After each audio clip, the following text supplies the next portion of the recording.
disease flow. We talked about how pulp chambers recede. We said orifices pinch off, they close down. So let's get this in action. This is what happens after a lot of dentistry. There's less there. It's going to be a little journey to get usually below the bone. Drill subcrustally, brush your way in, but we might need to have some different tools that I just showed you. So I want to acknowledge John Muntz. I already talked about him, didn't I? He's up in Idaho. He's probably skiing on a massive glacier at this moment.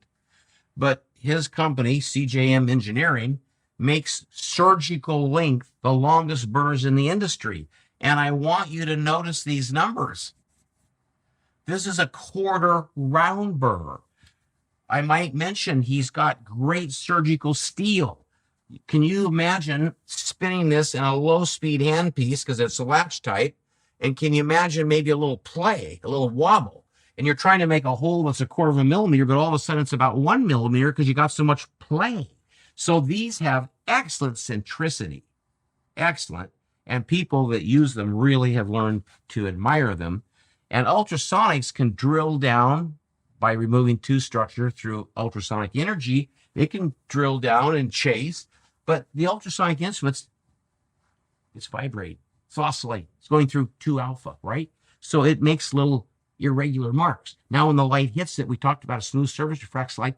Well, if you have a rough surface, light's going everywhere, you can't see very well. These give you really good centricity, really smooth preps, light's refracted very accurately, and you have confidence as you follow color. You're looking for that little brown dot. You're looking for the color that makes the distinction from the surrounding tooth structure. You can stop and take a film. You can stop and take a CBCT. CBCT can give you a slice, and you can look at the root, and you can say, well, here's the canal, but whoa, I'm over there. I'm making a false path. So we can use some of these ideas we just have been talking about to readjust. Life's about adjustments. You know, I have said this for years, and none of you believe this because you look at the work and you go, I don't think so. But humbly said, I'm off course 99% of the time. The control team just fell off their chairs in the back room.